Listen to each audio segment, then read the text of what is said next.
Terberkatilah Raja Israel. Dan Yesus menemukan seekor keledai muda dan duduk di atasnya. Sesungguhnya Yesus memilih duduk di atas keledai. Hal tersebut bukanlah suatu mukjizat. Hal tersebut bukanlah sesuatu yang luar biasa. Namun kerumunan itu ada di sana dan mereka datang dan memuji Yesus dan berkata, terberkatilah ia yang datang dengan nama Tuhan.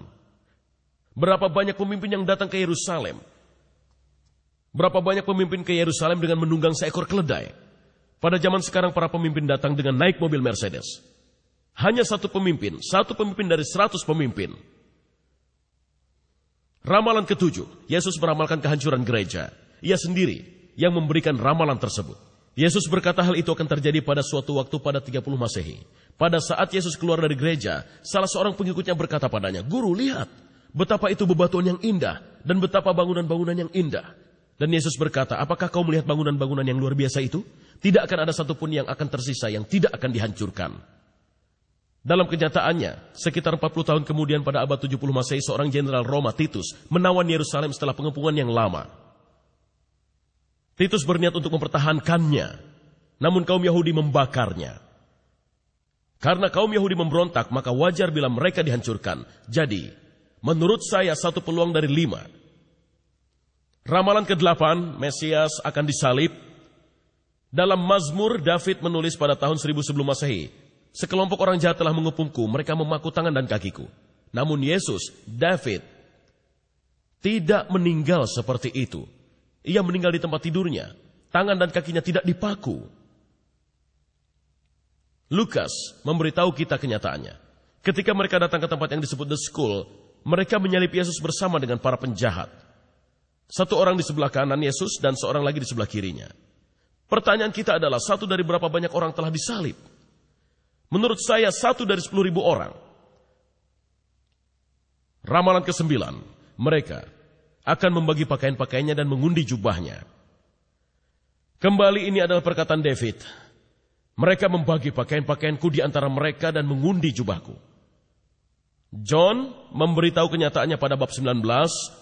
Sesudah prajurit-prajurit itu menyalibkan Yesus, mereka mengambil pakaiannya, membaginya menjadi 4 bagian untuk tiap-tiap prajurit 1 bagian, dan jubahnya juga mereka ambil. Jubah itu tidak berjahit. Dari atas ke bawah hanya 1 tenunan saja. Janganlah kita membaginya menjadi beberapa potong, kita undi saja. Berapa banyak penjahat yang akan mendapat pakaian yang tidak dijahit itu? Anda dapat memutuskannya sendiri, namun menurut saya 1 dari 100.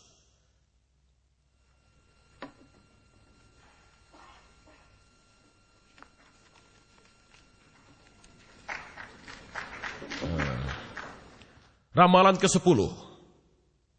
Meskipun tidak bersalah dalam kematiannya, ia akan dikelompokkan dengan orang-orang jahat dan orang-orang kaya. Yesaya menyebutkan pada 750 sebelum Masehi ia ditunjukkan sebuah kuburan dengan orang jahat dan orang kaya dalam kematiannya. Meskipun ia tidak pernah melakukan kejahatan ataupun kebohongan apapun dalam kehidupannya, ia dikelompokkan dengan orang-orang durhaka. Matius memberitahukan kenyataannya. Mereka menyalib 2 perampok bersama dengannya. Ketika senja mulai datang, datanglah seorang kaya dari Arimatea yang bernama Yosef, seorang pengikut Yesus. Dia hendak menuju Pilate. Yosef meminta jasad Yesus. Yosef membungkusnya dengan kain linen yang bersih dan menguburkannya dalam kuburannya sendiri. Berapa banyakkah penjahat yang telah dieksekusi dan ternyata tidak bersalah? Menurut saya itu sangat banyak sekali. Menurut saya 1 dari 100 orang. Sehingga menjadikannya 1 dari 1000 orang. Akhirnya, ramalan tersebut setelah meninggal, Yesus akan bangkit kembali dari kematian. Kembali dalam Yesaya disebutkan, karena diputus dari tanah kehidupan ia meninggal, dan meskipun Tuhan membuat hidupnya sebagai tumbal kesalahan, ia akan melihat keturunannya dan memperpanjang hari-harinya. Jadi ada sebuah ramalan bahwa Yesus akan hidup kembali. Lukas memberitahu kita, Yesus sendiri berdiri di antara mereka dan berkata, "Damai menyertaimu." Dan kemudian Paul memberitahu kita sebuah ringkasan cerita dalam Korintus 1 ayat 15, bahwa Yesus menampakkan diri pada Peter dan kemudian pada ke-12 rasul. Dan setelah itu Yesus menampakkan dirinya pada lebih dari 500 orang saudara laki-lakinya pada saat bersamaan. Kebanyakan dari mereka masih hidup. Kemudian pada James, saudari tiri Yesus, lalu pada semua rasul. Hal tersebut bukanlah sesuatu yang dapat Anda nilai. Jadi sekarang kita akan melihat pada perhitungannya. Satu orang dari berapa banyak orangkah di seluruh dunia yang akan menepati ke-10 ramalan tersebut? Pertanyaan ini dapat kita jawab dengan mengalihkan semua perhitungan kita. Saya tidak punya waktu untuk membacakan semuanya, tetapi jawabannya adalah satu peluang dalam 2 kali. 2,78 kali 10 hingga 28. 28 zeros.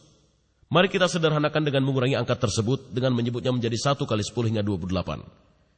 Informasi terbaik yang tersedia dalam hal jumlah manusia yang pernah hidup menjadi sekitar 88 miliar. Kita menyebutnya 1 kali 10 hingga 11. Dengan membagi kedua angka tersebut, kita menemukan bahwa peluang seseorang yang mungkin masih hidup hingga masa sekarang dan memenuhi ke-10 ramalan hanya dapat keberuntungan adalah 1 dari 10 hingga 17. Yang dituliskan sebagai berikut dengan 17 zeros. Marilah kita coba dan bayangkan hal ini. Apabila Anda mengambil contoh negara bagian Texas dan Anda mengubur koin-koin dolar dengan kedalaman 1 meter, kedalaman 3 kaki, beberapa dolar, dan 1 koin ditandai secara elektronis. Dan kemudian saya berkata, pergilah ke negara bagian Texas dan ambillah koin yang benar. Ini adalah kesempatan Anda untuk mengambil koin yang benar secara kebetulan. Dengan kata lain, tidak ada peluang.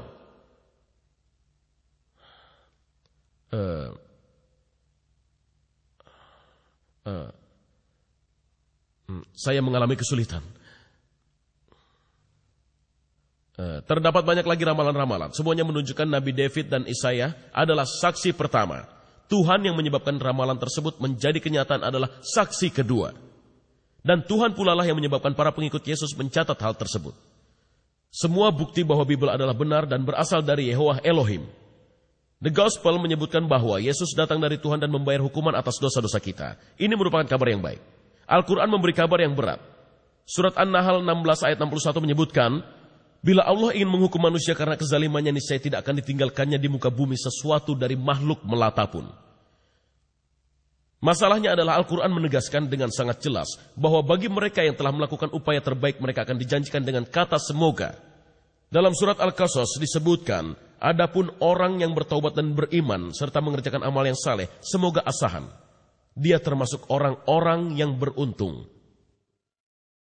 Dalam At-Tahrim disebutkan, hai orang-orang yang beriman, bertaubatlah kepada Allah dengan taubat yang semurni-murninya. Mudah-mudahan Allah akan menghapus kesalahan-kesalahanmu itu. Dalam surat At-Taubah disebutkan, hanyalah yang memakmurkan masjid-masjid Allah ialah orang-orang yang beriman kepada Allah dan hari kemudian, serta tetap mendirikan sholat, menunaikan zakat dan tidak takut kepada siapapun selain Allah, maka merekalah orang-orang yang diharapkan termasuk golongan orang-orang yang mendapat petunjuk. Pada akhir yang benar-benar sunyi, apabila seseorang tidak beriman, maka ia tentu akan masuk neraka. Namun bila ia benar-benar beriman, pada hari pengadilan ia akan berdiri sendiri di hadapan Allah. Tidak ada perantara ataupun teman. Dan ia hanya dapat berharap bahwa semoga ia tergolong dalam golongan orang-orang yang diberkati. Hal ini merupakan kabar yang berat. Di mana dalam kamus ini bila diterjemahkan as-sahan, hal itu mungkin, hal itu bisa saja, hal itu mungkin saja, barangkali. Dalam kamus Oxford Inggris Arab, semoga diterjemahkan sebagai asahan. Hal tersebut mungkin tetapi berat. Di sisi lain, the gospel memberikan satu kabar yang bagus.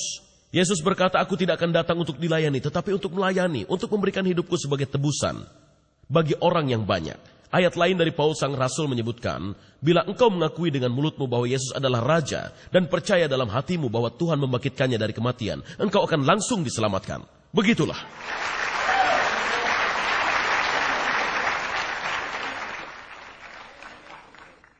Ini merupakan berita indah yang menggembirakan. Anda menyimak bersama saya ramalan-ramalan yang menjadi kenyataan sebagai bukti-bukti. Ada 500 orang yang menyaksikan Kristus setelah ia bangkit dari kematian. Ada banyak temuan arkeologi yang menguatkan Bible. Saya menyerukan kepada Anda untuk secepatnya mendapatkan Bible dari The Gospel. Bacalah. Anda akan menemukan kabar yang menggembirakan untuk jiwa Anda. Semoga Tuhan memberkati Anda semua. Terima kasih.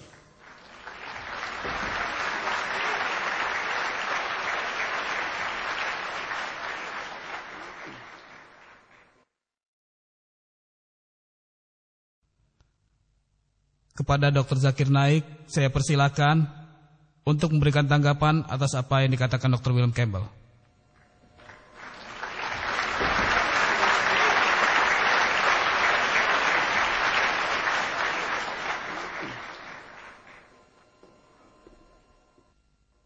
Alhamdulillah.